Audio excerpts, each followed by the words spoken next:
পুষ্প দিয়ে অনুরাগে কুঞ্জ রচনা করবে, ফুলের সজ্জা, ফুলের বালিশ অপরূপ সাজে সজ্জিত করলে, মালা গাত্রে প্রাণনাথ প্রাণ বধূর গলায় পড়াবে, দীপ জ্বালবে, নিজেও সুসজ্জিতা হয়ে বাসক সজ্জার নায়িকা হয়ে বসেছে। আশা পদপানে নয়ন দিয়ে বসে আছে, প্রাণ বধূ আসবে, আমি প্রাণ ভরে সেবা করি। আর এদিকে শ্রী গোবিন্দ আমার মায়ের কোল পরিত্যাগী করে কেশরকুঞ্জের পথে চলেছে। কোন পথে চলেছে? নিবিড় বন, যে পথে সাধারণ মানুষ চলাচল করে না, জীব চলাচল করে না, সেই পথেই আজ গোবিন্দ চলেছে। মহাজন বললেন, ভগবান যে পথে যায় জীব সে পথে যায় না, আর জীব যে পথে যায় ভগবান সে পথে যায় না। যেই পথে আসে জীব সেই পথে চলে যায়, ভজনের পথ প্রভু দেখিতে না পায়। আমরা জন্মাচ্ছি, মরছি, জন্মালেই মরতে হবে, মরলেই জন্মাতে হবে, এটাই চিরসত্য। সেই অনাদিকাল থেকে আমরা একটাই পথে গমনাগমন করছি।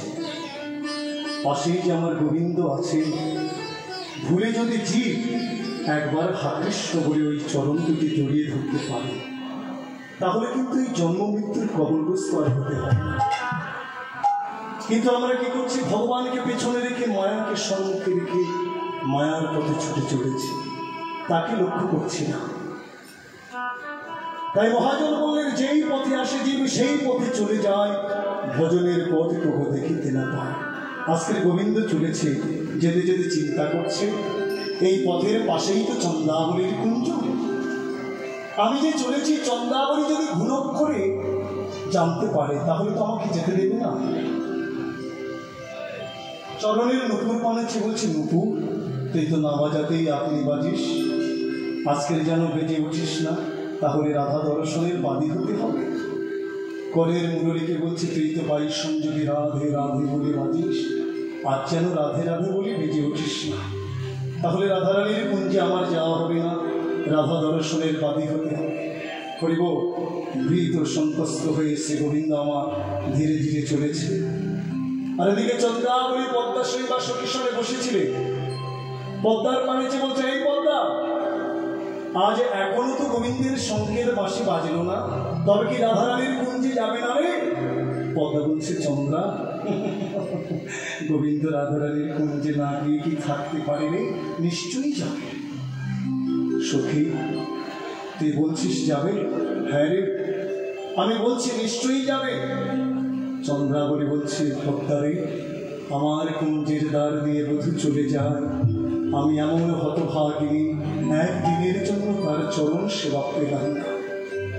তবে চল সখী, আজ যদি বধূ আমাদের কুঞ্জের দ্বার দিয়ে চলে যায়, আমরা তাকে জোর করে আমাদের কুঞ্জে এনে প্রাণ ভরে সেবা করব, তাতে কোনো অপরাধ হবে না।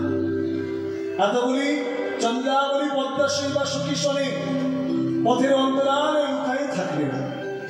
আর এদিকে শ্রী গোবিন্দ ভয়ভীত হয়ে ধীরে ধীরে যখন চন্দ্রাবলীর কুঞ্জের দ্বারে এসেছে, অন্তরাল হতে পদ্মা শৈবা সকিশনে চন্দ্রাবলী বেরিয়ে এসে গোবিন্দের সম্মুখে দাঁড়িয়ে বলেন, বধূ কোথায় চলেছ? এত বলি চন্দ্রাবলী একেবারে গোবিন্দকে হিয়ায় ধরেছে। চন্দ্রা, তুমি এমনি করে আমাকে ধরলে কেন? ছেড়ে দাও, ছেড়ে দাও বলছি। বধূ, তোমাকে ছেড়ে দেব? কোথায় চলেছ? ওই যে শ্রীরাম আমাকে ডাকছে, আমি শ্রীরামের কাছে চলেছি। না বধূ, আজকের যখন তোমাকে আমার এই হৃদয়ে পেয়েছি, ছেড়ে দেব না।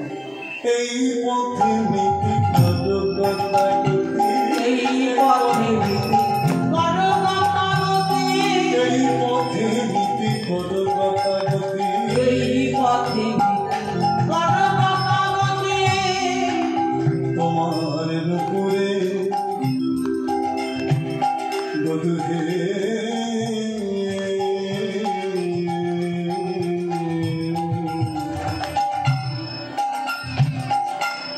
ওহে আমার আমার পরানো বধূ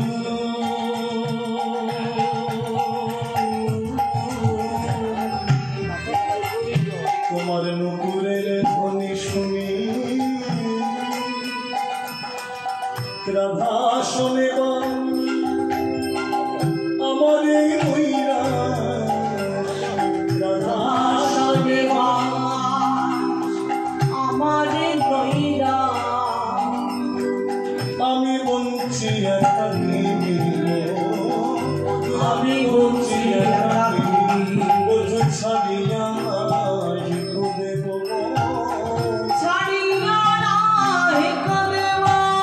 আমার হৃদয় চিরিয়া প্রাণে বধূ হে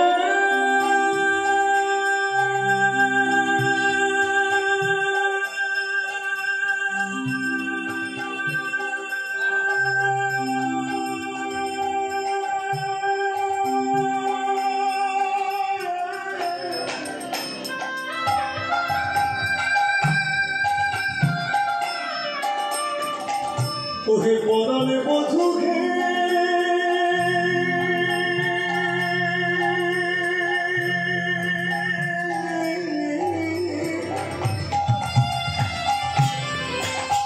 আমার হৃদয় চিরিয়া যেখানে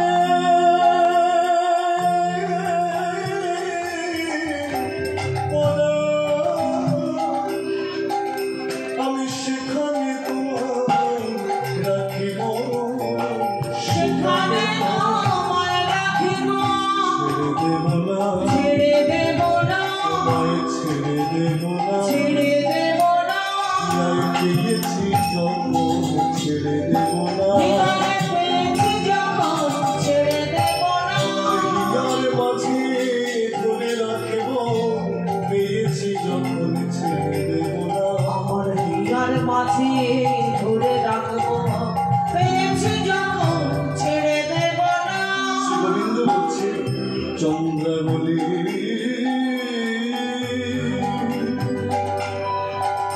তুমি ছাড়িয়া দাও মোরে ওই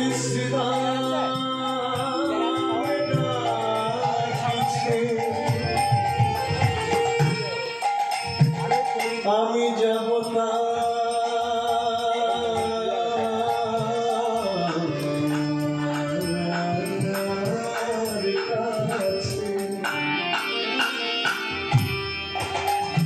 এই মিনতি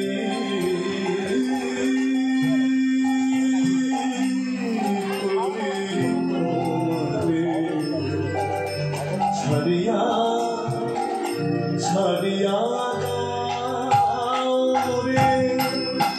শোনো চন্দ্রা দুঃখ করো না তোমার বাসনা আমি পূর্ণ করব কালে আসি পুরাইব ইথে নাহি করো চন্দ্রা বলি না এই ভুবনে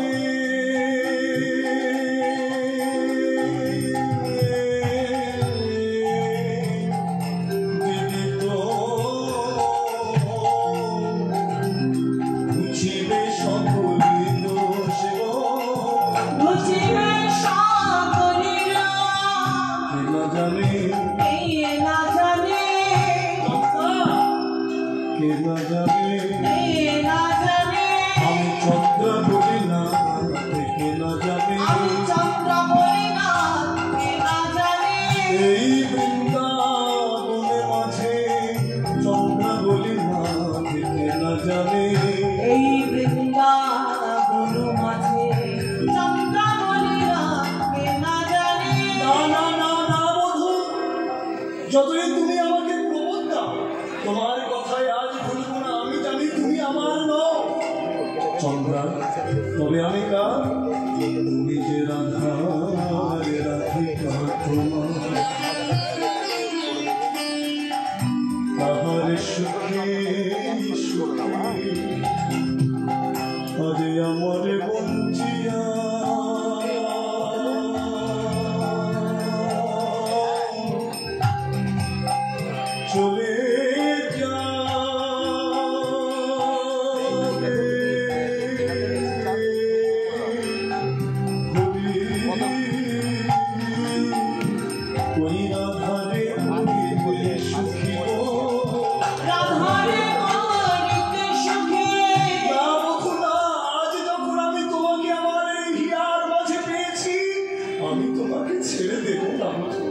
আমি তোমাকে প্রাণ ভরে সেবা করব। চলো বধূ। জোরপূর্বক চন্দ্রাবলী শ্রী গোবিন্দকে হিয়ায় ধরে টানতে টানতে আপন কুঞ্জের মাঝে নয়নের সম্মুখে বসায় বলছে, বধূ নীতি নীতি আমার কুঞ্জের দ্বার দিয়ে যাও। নারীর হৃদয়ে যে কত ব্যথা, কত বেদনা, জ্বালা, তুমি পুরুষ, পুরুষ হয়ে তো অনুভবই করো না। আজকের তোমাকে অনুভবে করাবো বধূ, নারীর হৃদয়ে কত ব্যথা, কত জ্বালা, আজকের তোমাকে বোঝাবো। হরিব কি করলেন? চন্দ্রাবলী বিপরীত সেবা করলেন, অর্থাৎ শ্রী গোবিন্দকে নারীর সাথে সুসজ্জিতা করলেন। শ্রী গোবিন্দের পীঠ বসন খুলে নীল শাড়িখানি পরিয়ে দিলেন, কেশ আচরণ করে ললাটে সিন্দুরের ফোঁটা দিলেন, সীতাতে সিন্দুর দিলেন, নয়নে কাজল পরিয়ে দিলেন, নারীর সাথে সুসজ্জিতা করলেন। আর নিজে পুরুষের সাথে সুসজ্জিত হয়ে শ্রী গোবিন্দকে হিয়ায় ধরে বিলাস রসে মাখলেন। অবশেষে বিলাসের মাদকতায় চন্দ্রাবলী আপন কুঞ্জে শয়ন করলেন। আর এদিকে করুণাময়ী রাধারানী কুঞ্জ রচনা করে আসা পতপানে নয়ন দিয়ে বসে আছে, বধূ আসবে। কিন্তু আসার সময় অতিবাহিত হয়ে যায়। কেন এখন আমার প্রাণ বধূ আসছে না? পাতায় পড়ছে শিশির, চমকি উঠিল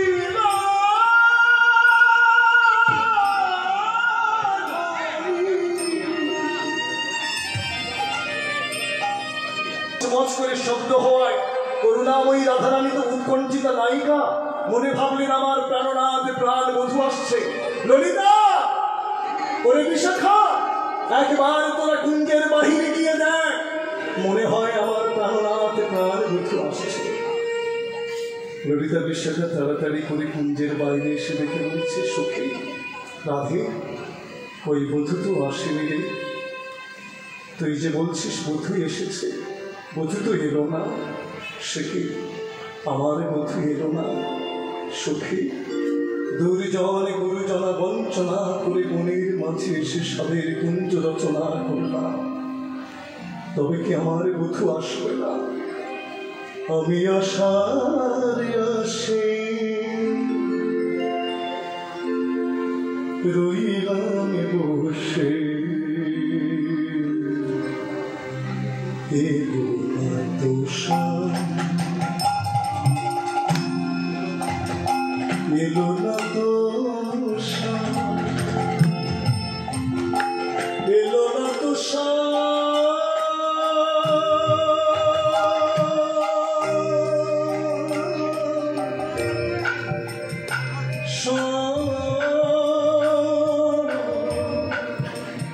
সখী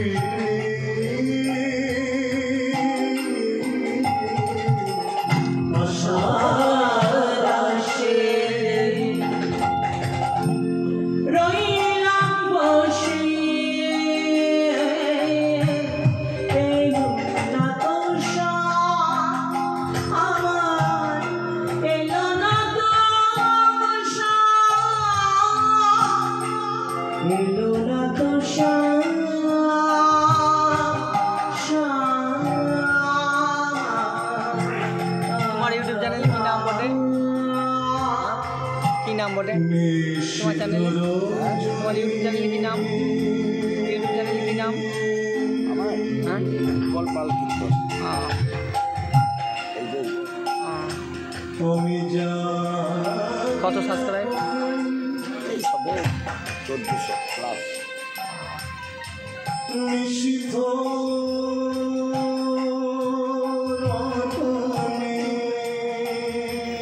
হেডফোনে কি আওয়াজ হচ্ছে? ও সাউন্ড আছে। আমি জাগিয়া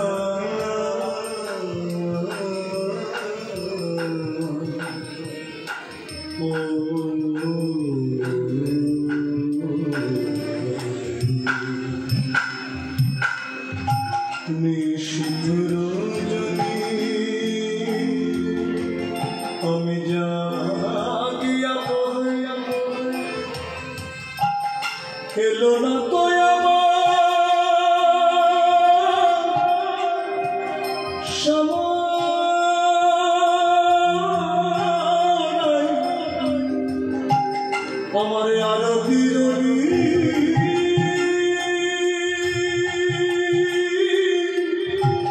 নিভে নিভে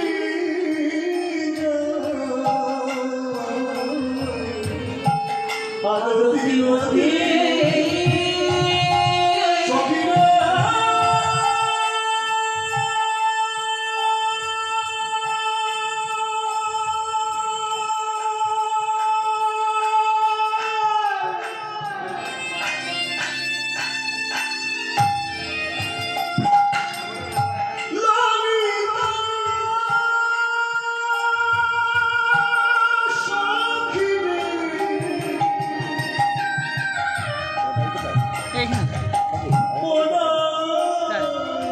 চিনি তো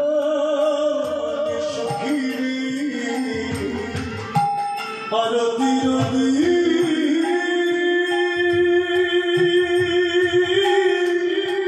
নিভে নিভে যায় মিলনের ফুল বিরহে শুকায় এলো না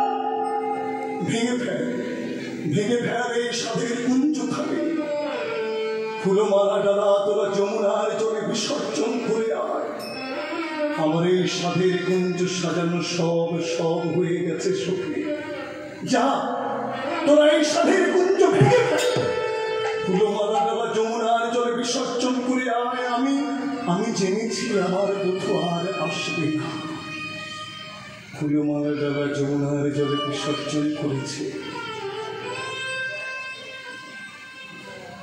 যমুনার বক্ষে যখন মালাটি ফেলেছে যমুনা চিন্তা করছে যে মালা আমার গোবিন্দ সেবায় লাগলো না এই অপ্রসাদিত মালা আমি যমুনা কেমন করে ধারণ করব তরঙ্গের ছলে কুলে তুলে দিলে আবার কুল চিন্তা করছে যে মালা আমার গোবিন্দ সেবায় লাগলো না এই অপ্রসাদিত মালা আমি কুল কেমন করে ধারণ করি বায়ু সংযোগে আবার যমুনার জলের মধ্যে ফেলে দিল মালার দশা দেখে করুণাময়ী রাধারানী কুঞ্জ ছাড়ল না আশা রেখেছে যে আমার বধূ নিশ্চয়ই আসবে হরিব আর এদিকে চন্দ্রাবলীর চরমে ঘুমাও লকুহু কোকিলা নিষেধ নিশি প্রভাতের সাথে সাথে যখন কোকিল রব করছে কুহু কুহু এই কোকিলের রব শ্রবণ করে শ্রী গোবিন্দের ঘুম ভেঙে গেল নয়ন মেলে দেখলেন চন্দ্রাবলীর কুঞ্জে একই করলাম সারাটা নিশি আমি চন্দ্রাবলীর কুঞ্জে নিশি অতিপাত করলাম আমি যে কি স্পর্শ করে ইঙ্গিত করেছিলাম আমাকে স্বরকুঞ্জ সাজাবার জন্য না জানি রাজনন্দিনী রাজবালা সারাটি রজনী স্বরকুঞ্জ সাজিয়ে আসা হতে পারে নয়নে দিয়ে বসে বসে কত ভাবছে ধীরে ধীরে চন্দ্রাবলীর কোল ত্যাগ করে শ্রী গোবিন্দ রাধারানীর কুঞ্জের পথে চলেছে এদিকে কাক ইঙ্গিত করছে যেও না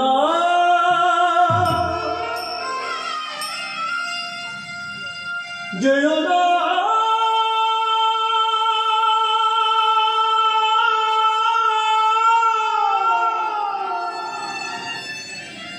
ওহে কৃষ্ণ তুমি যেও না তুমি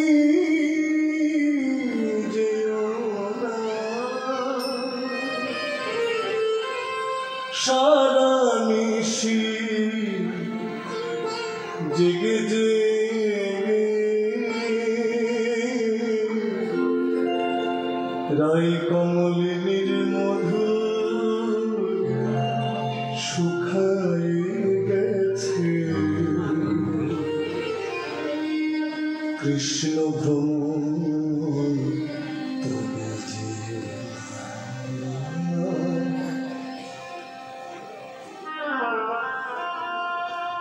ইঙ্গিত শ্রবণ করে শ্রী গোবিন্দ আমার ভীত সন্ত্রস্ত হয়ে ধীরে ধীরে প্রভাত কালে রাধারানীর কুঞ্জের দ্বারে এসে দাঁড়িয়েছে। সখীগণ, প্রভাত কাল তো শ্রী গোবিন্দকে প্রথমে দর্শন করে মনে ভেবেছিলেন যে দাউজি বলরাম এসেছে। কেন, দাউজি বলরাম তো নীল শাড়ি পরে আর নিশীথে চন্দ্রা বলে গোবিন্দের পীঠ বসন করে নীল শাড়িখানি পরিয়ে দিয়েছে। তাই সখীগণ মনে ভাবলেন দাউজি এসেছে, কিন্তু পরে পরিচয়ে জানতে পারলেন দাউজি নয়, তাদের প্রাণনাথ প্রাণ বল্লভ। ভালো হইল আরে বধূ আইলা সকালে, প্রভাতে দেখি মুখ দিন যাবে। সারা নিশি কোথায় ছিলে বধূ? এই নিশি অতিবাহিত করে প্রভাতে কালে কুঞ্জের দ্বারে এসে দাঁড়িয়েছে। এসো এসো, ওরে বিশাখা, একটা বসার আসন নেই। শ্রী গোবিন্দ মনে ভাবলেন এত যত্ন করছে কেন, কিছু কি অনুভব করলো নাকি? একই বধূ তোমার দশা, নীরতে বল শ্রীমুখ মণ্ডল ঝামর কায়ে ভের, যার বদন খানি নীল পদ্মের মতো শোভান্বিত, সেই মুখপদ্মখানি শুকিয়ে গেছে, অঙ্গের বর্ণখানি ঝামর হয়ে গেছে। বলবধূ, নিশীথে কোন রমণীর কুঞ্জে গিয়েছিলে যে তোমার এমন দশা হয়েছে? শ্রী গোবিন্দ চিন্তা করছে কিছু তো বলতে হবে, কি বলা যায়? ও, মানুষের জ্বর হলে তো এমন দশা হয়, আমি বলি না কেন আমার জ্বর হয়েছিল। ও ললিতা, ও বিশাখা, শোনো শোনো, আমি কোনো রমণীর কুঞ্জে যাইনি গো, গত নিশীথে না আমার জ্বর হয়েছিল। ও বধূ, জ্বর তো অনেক রকমের হয়, তা গত নিশীথে কোন জ্বর হয়েছিল যে তোমার এমন দশা? শোনো, মদন জরিতন তালে যা ভেবে নিশি গেল, গত নিশীথে আমার মদনে জ্বর হয়েছিল, যার জন্য আমার এমন দশা।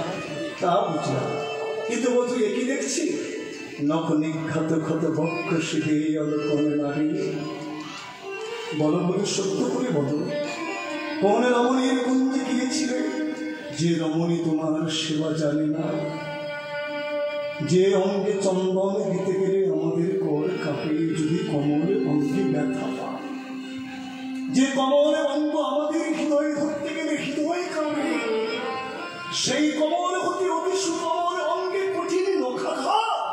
বলো বধূ, কোন রমণীর কুঞ্জে তুমি নিশি অতিবাহিত করেছ যে রমণী তোমার সেবা জানে না, তোমার ওই কমল অঙ্গে চন্দন না দিয়ে কঠিন নখাঘাত দিয়েছে?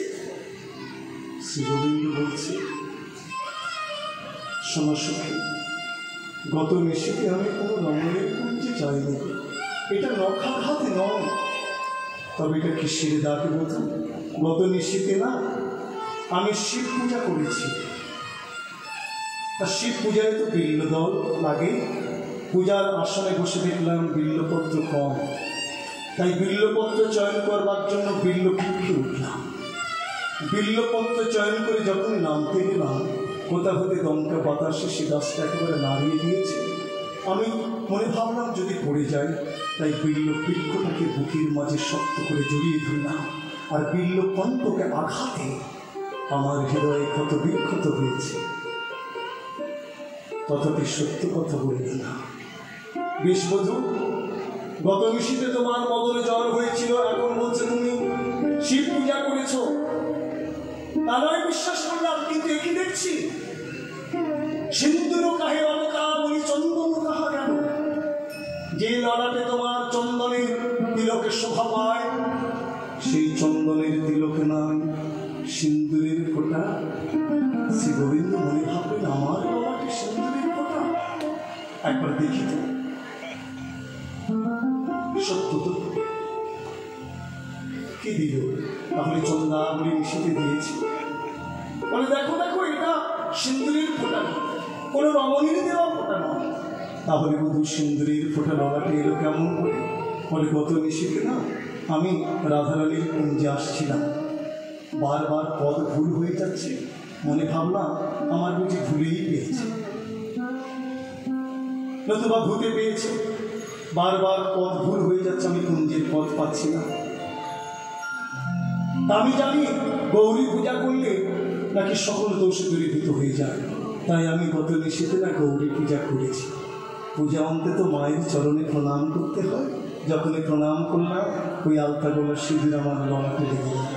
হরিবোল হরিবোল হরিবোল। দেখুন, একটা সত্যকে ঢাকতে গিয়ে কত মিথ্যার আশ্রয় নিচ্ছেন শ্রী গোবিন্দ। তথাপি এই সত্য কথাটি বলল না যে আমি চন্দ্রাবলীর কুঞ্জ হতে এসেছি। আর এদিকে চন্দ্রাবলী ঘুম ভেঙে গেছে। ঘুম ভেঙে পদ্মাকে জিজ্ঞাসা করছি, পদ্মা রে, আরে পদ্মা, তোরা তো সবাই আছিস, বধূ কোথায়? পদ্মা বললেন, চন্দ্রা, বধূ তো চলে গেছে। চলে গেছে? বলে হ্যাঁ। কোন পথে গেল রে? দেখলাম রাধারানীর কুঞ্জের পথে যেতে। কি করেছিস সুখী, যে প্রাণ বধূর চরণ সেবা পাবার জন্য দিবানিশি বসে বসে কাঁদতিস যে আমি চরণ সেবা পাবো, সেই বধূকে কাছে পেলি, পাওয়া কৃষ্ণকে হারালি, তাও আবার ঘুমিয়ে। কি করেছিস? বলিব এখানে মহাজন, তিনি এক পাশে দাঁড়িয়ে জগৎজীবগণকে বলছে, দেখো হে জীবগণ, একদিকে লীলা, একদিকে জীব শিক্ষা।